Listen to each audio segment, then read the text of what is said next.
Plus, tomorrow's the last day to register to vote in Ohio's March primary election. And in sports, Nelsonville York boys basketball begins tournament play against Peebles tonight. Newswatch starts right now.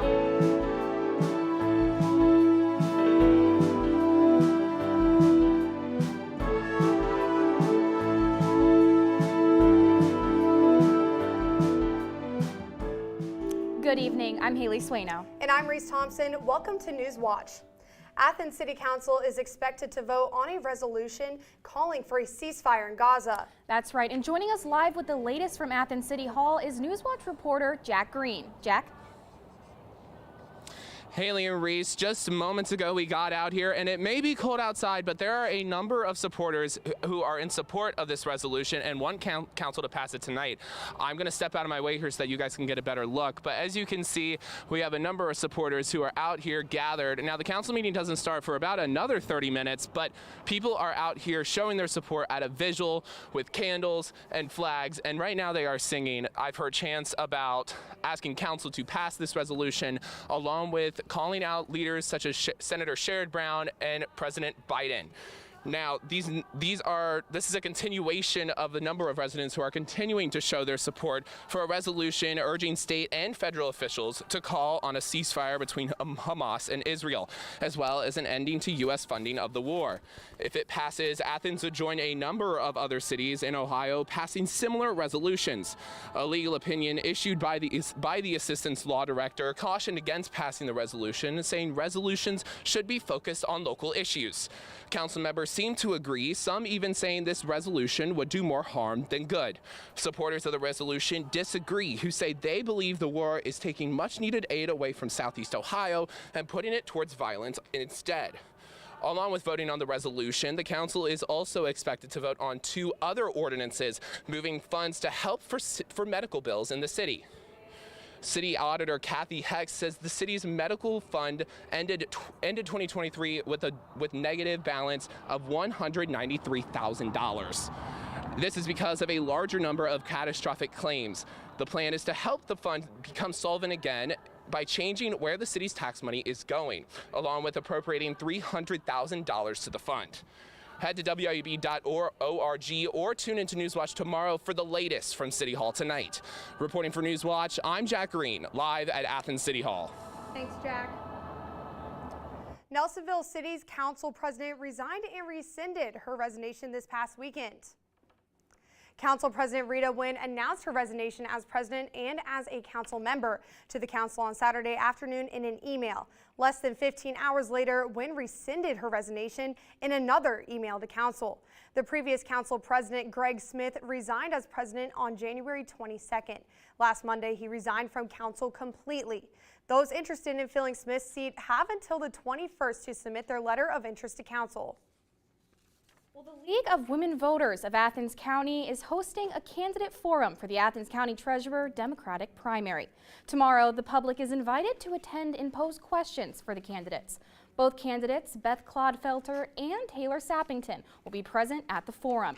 This will be located at the Athens Community Center at 6:30 p.m., or you can join the live stream at the Athens City Government channel. Questions are being taken live at the event or in advance by email to athenscountyasks@gmail.com. Well, tomorrow is also the deadline to register to vote in Ohio ahead of the March 19th primary election. Early voting begins Wednesday, and to check your voter registration status, you can visit voteohio.gov or call your county board of elections. You can also update your voter information or register to vote at the same website.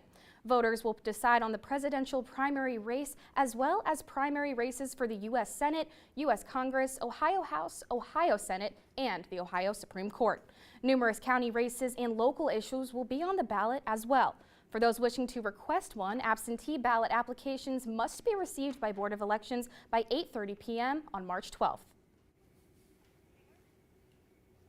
And for your first look at weather today, you can see that temperature high of 47. It's starting to get on that colder side now, as you saw outside. Those mostly sunny skies were out there earlier in the day. That is making it a little bit warmer than it was than in the shade. There's mostly sunny skies, some drier conditions. It's really making it feel warmer in that sun and a lot cooler in that shade. And once that sun comes down, looking at these past 24 hours, you could see overnight it got into those low teens. But now that we made it into the daytime, it got into those 50 degrees like we were expecting, a little bit higher than we were actually expecting for that forecasted high. But now we're going to start seeing that cool down. This is just about 15 minutes ago. You could see Athens 51, and now currently we're already looking at 47.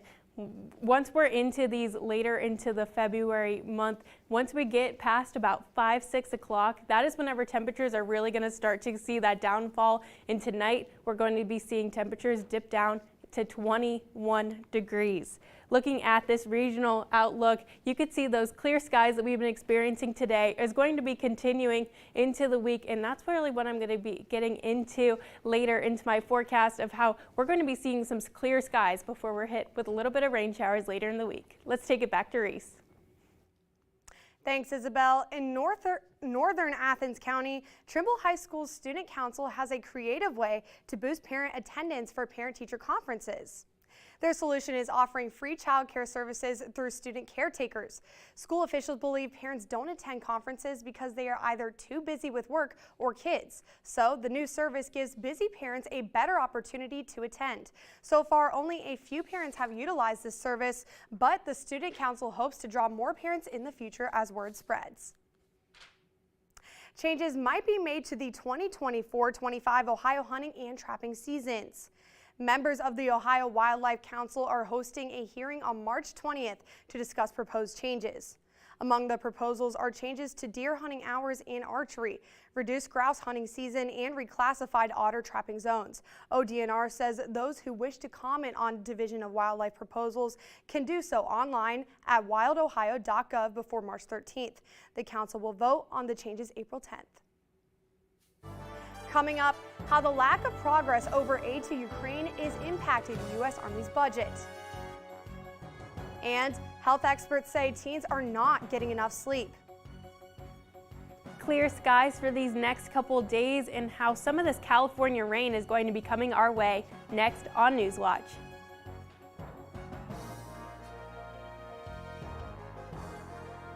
Next time on Antiques Roadshow. Smokey Stover is my father. We had been wanting to figure out what we had and decided to come to the roadshow. The proof is in the provenance. She had become friends with the artist. Apparently he wrote a goodbye note to this piece of art. Watch Antiques Roadshow next time from Louisiana State University Rural Life Museum. Tonight at 8 on WOUB. Yo, Ma, you hear that? I'm a prince. On Finding Your Roots, Tracy Morgan. My dad died when he was 39. I said, I don't want to go out like that. And Anthony Ramos. Yo, this is wild. A great-grandmother's secret. So my name would have been Tracy Alexander. That's right. Wow. And a long-lost king. Come from royalty, brother. Definitely didn't feel that way in Bushwick. Tuesday at 8 on WOUB. When my parents left us their home, we weren't sure what to do with the property. Do you have land, residential, or commercial property you're not using? Donate it and support our station. You may even qualify for a sizable tax deduction. It feels good to be able to give back, and they would have loved that too. Your real estate donation can make a real impact. Call us toll-free or visit us online. On American Experience. Stewardesses were glamorous. It just looked like the world was theirs. And I wanted that life. But no other job offered as much freedom with such a high cost of conformity. These were not women who were setting out to break barriers for women. They just wanted to keep their jobs. Fly with me on American Experience. Tuesday at 9 on WOUB.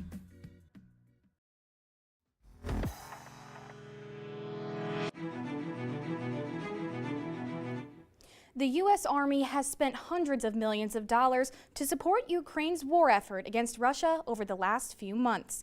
That's because Congress has not passed supplemental funding for Ukraine recently. Army officials are concerned that without new funding, money will need to be pulled from other critical projects to continue supporting Ukraine. Since October 2023, the Army has spent over $430 million on various operations. They include training Ukrainian troops, transporting equipment, and U.S. troop deployments to Europe. That bill was paid from the Army's Europe and Africa Command, which has a $3 billion budget.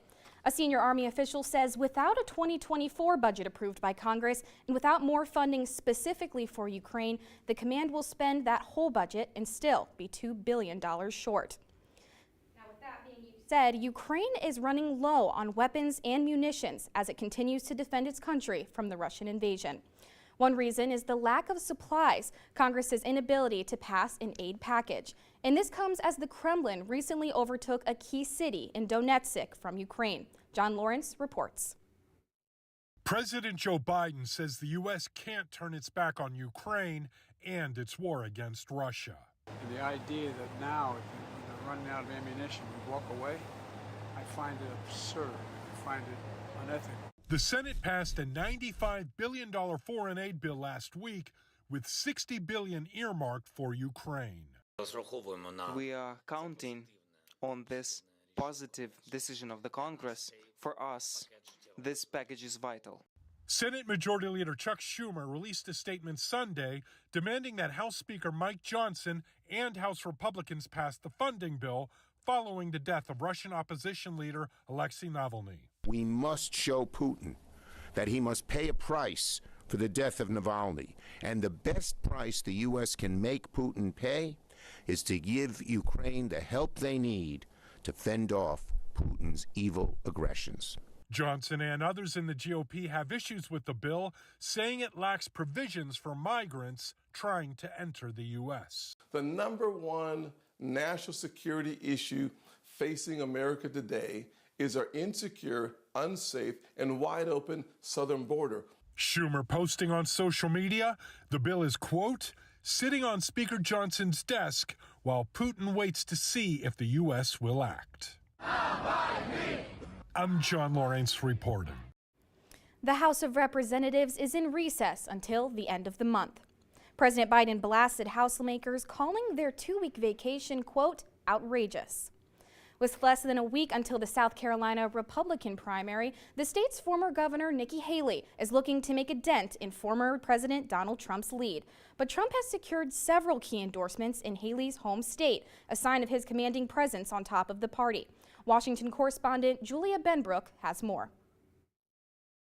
A long list of South Carolina politicians have thrown their support behind former President Donald Trump ahead of Saturday's primary. One of his most notable endorsements is coming from former presidential candidate and South Carolina Senator Tim Scott. I'm not campaigning against Nikki. I'm campaigning for the future of America. Prior to the 2024 campaign, Scott had long been friends and political allies with Trump's last primary opponent in the race, former South Carolina Governor Nikki Haley. Haley appointed Scott to the Senate over a decade ago to fill a vacancy. You're going to see the U.S. Senate become stronger because of the results of Tim Scott. South Carolina is better because we have Nikki Haley as our governor. Trump is now using that detail as a line of attack, saying this as Scott stood behind him during his New Hampshire victory speech last month. Did you ever think that she actually appointed you, Tim? You must really hate her. I just love you. In a statement after Trump secured Scott's endorsement, Haley said, quote, interesting that Trump's lining up with all the Washington insiders when he claimed he wanted to drain the swamp. This is what the fellas do. The difference is I don't take politics personally. Recent polling shows that Trump still holds a commanding lead in South Carolina, but Haley has vowed to stay in the race no matter the outcome in her home state. Reporting in Washington, I'm Julia Benbrook. More than 37 million people are facing flood risk in California as another severe storm approaches. With more rainfall coming, it will flood much of the state. Earlier this month, California faced a similar storm, leaving residents unsure if they could handle more property destruction. As of now, thousands remain without power. Santa Barbara County has been hit the hardest, causing many residents to evacuate. Fire crews in Ventura County are working to move floodwaters away from nearby homes. Advisories says the storm will last until tomorrow, with high wind alerts gusting up to 50 miles per hour through Friday. I am now joined by forecaster Isabel Isco. Isabel, well, California just really hasn't seen the end of the rain. What's it looking like for Ohio? Yes, in Ohio, you can see that some of that snow that we were having was influenced by some of that rain from California coming across the country, and it's really kind of not hit us as hard as they're hitting in California, but it has been affecting us just a little bit. You could see on that radar just that track that most rain takes across the country. You could see that it's kind of taking that jet stream and giving us that precipitation that we were having earlier, and we will be seeing later in the week. But looking at currently Athens 47, those temperatures are starting to dip throughout the night, and we're going to be seeing these clear skies for these next few days. Usually weather patterns go this way. You can see that we're in the clear for these next couple days before a little bit of rain comes in. You can see that tonight, that overnight low of 21, that'll be starting to creep up pretty soon. So if you have any night plans, start bundling up now, and it's going to be continuing that clear streak. This high pressure in our area is going to be sticking around. You can see a little bit of that rain that we were having earlier in this weekend, but now it moved out, give us this high pressure, giving us those clear skies, and it's keeping us on the drier side. So if you are in that sun, you could really feel it, but once you're in the shade, you definitely get that chill. That's whenever you're gonna need that jacket. Looking at tomorrow, a little bit of a temperature heightened at 53 degrees, that temperature low of 27. Still not super warm. We're still in those February temperatures for Southeast Ohio, but those mostly sunny skies are making it feel a lot more nice out there. Looking 12 hours ahead, looking at tomorrow morning, you could see that a little bit of warmer temperatures are from this warm front that is going to be pretty stationary here, giving us just a little bit of warmer temperatures, but not super warm, as we are not super spring-like quite yet. That warm front, again, looking at this time tomorrow, kind of staying in this area, not giving us too much of warmer temperatures, but it is going to be giving us a little bit of warmer temperatures a little bit as each day goes on. Looking at this time Wednesday morning, that warm front is moving its way out, and that is whenever we're going to be seeing that low pressure system move its way in. 48 hours ahead, that low pressure system just looming, coming in on Thursday, but you can see there's not much following it. There's just that little bit of rainfall. It's not going to be giving us too much rain, but it is going to be giving us just a little bit. Again, just a quick little spurt of that rain that we're going to be having, looking like it's going to be hitting us on Thursday. You can see that those warmer temperatures are going to be hitting, that warm front is going to be hitting more at nighttime temperatures. Wednesday, Thursday, those low temperatures aren't even going to make it below 40. And then once that rain comes in, that's whenever we're going to be getting chilly once again. Then looking into the rest of the weekend, that is whenever we're going to be seeing another chance of rain, but it is looking like an upside with some temperatures getting closer to those 60 degrees. And by looking at this time next week, we're looking at 61. So once we get past these little bit of cooler temperatures, it's going to be rewarding us by giving us some more spring-like temperatures looking at next week. Let's take it back to Reese. Looking forward to those warmer temperatures later in the week. Thanks, Isabel. It's recommended that teens should sleep 8 to 10 hours a night, but health experts say many are getting far less than that. In today's Health Minute, Mandy Gaither has more on how a lack of sleep can affect teens. It's an important part of everyone's health, but sleep is especially critical for those who are still growing.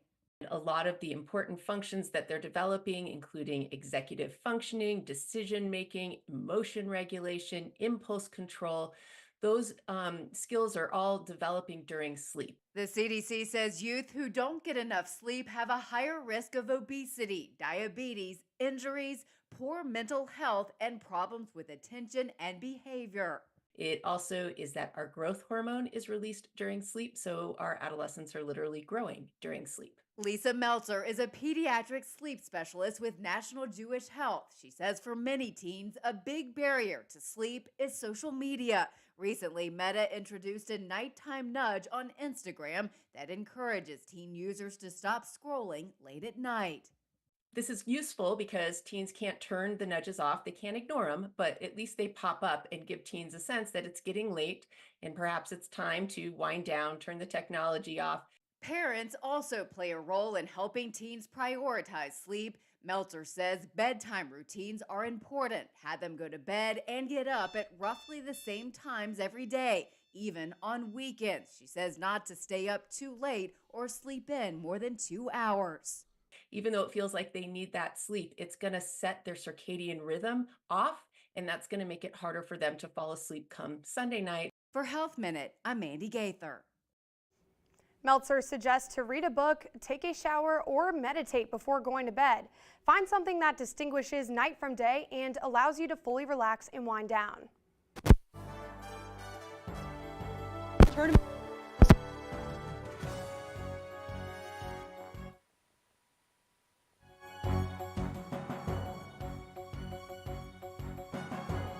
For more than 70 years, WOUB Public Media has been the place where people in our region turn to learn how stories of the past ignite the imagination of the future. It's where information, entertainment, and education work together to inform, enlighten, and inspire generations.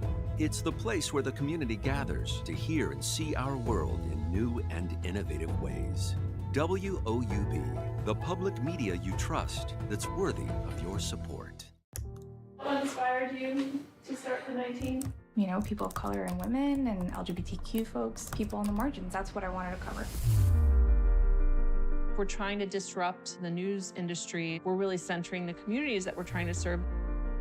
These things are just in a constant tension. I just felt so broken. If we fall into the same patterns as other news organizations, are we really that different? Tonight at 10 on WOUB.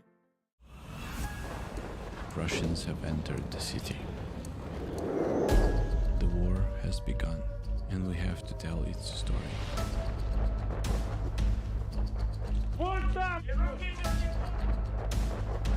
If the world saw everything that happened in Mariupol, it would give at least some meaning to this horror. Thursday at 10 on WOUB. We cover all the angles. We report the facts. We find clarity. PBS is here, delivering the credible, reliable, thoughtful election coverage you need to make informed decisions. PBS, your trusted election source.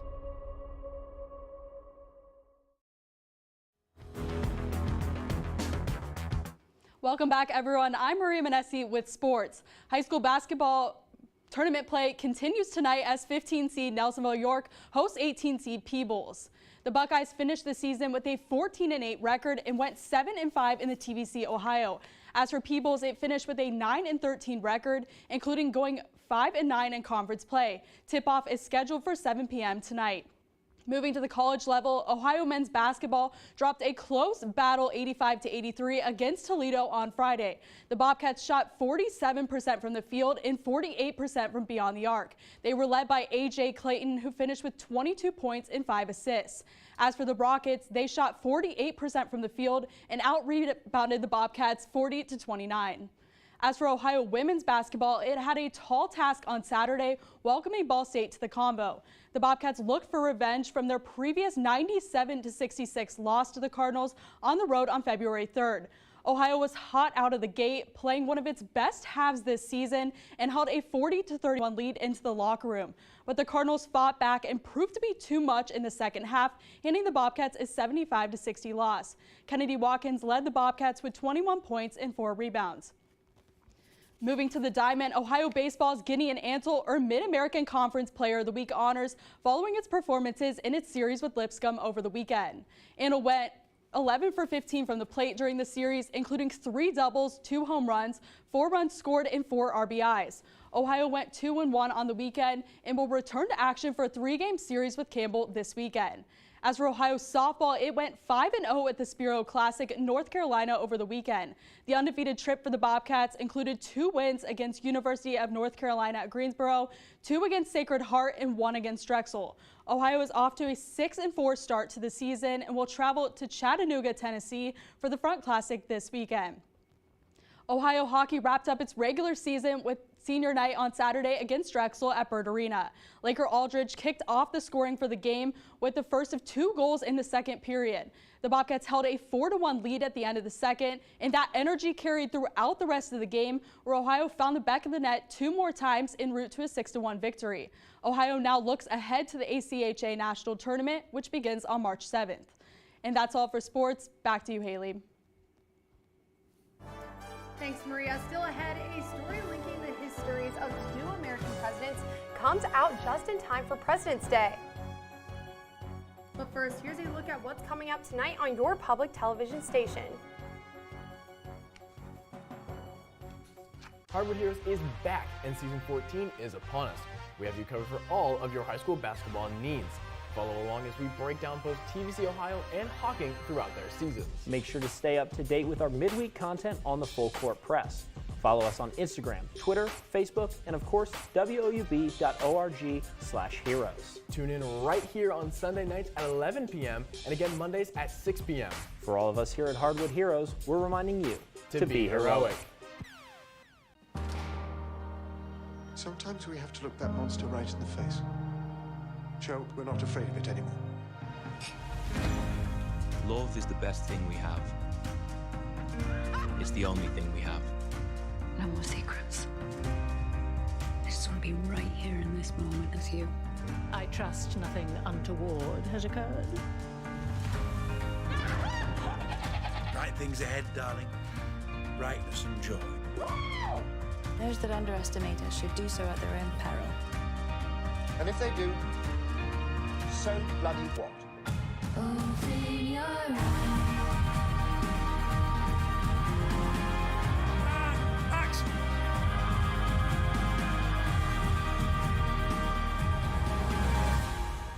Best episode ever.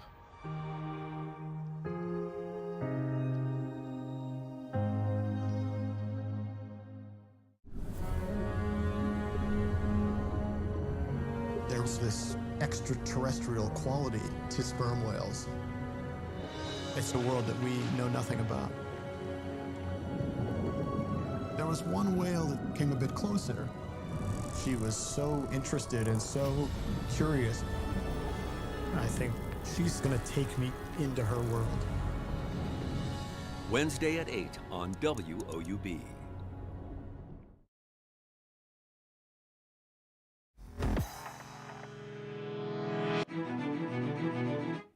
Finally tonight on this President's Day, a news story comes out that links the histories of 2 American presidents. Documents discovered at the National Archives show President Abraham Lincoln pardoned President Joe Biden's great-great-grandfather. It dates back to a brawl between 2 Union Army civilian employees during the Civil War. Biden's great-great-grandfather, Moses Robinette, stabbed a man during that fight. He was charged with attempted murder and jailed on a remote island near modern-day Florida.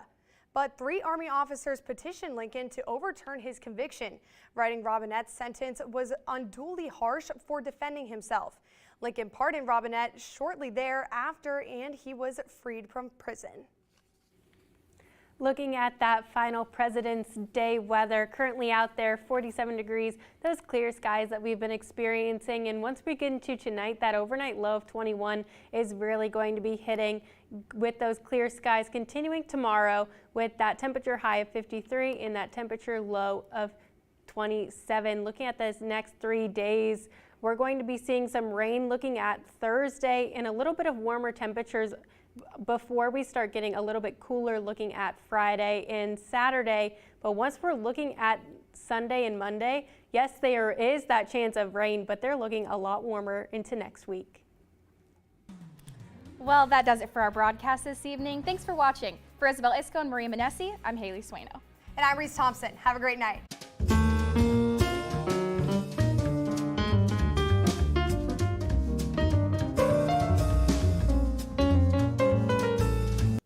Support comes from Goldsberry Wealth Strategies and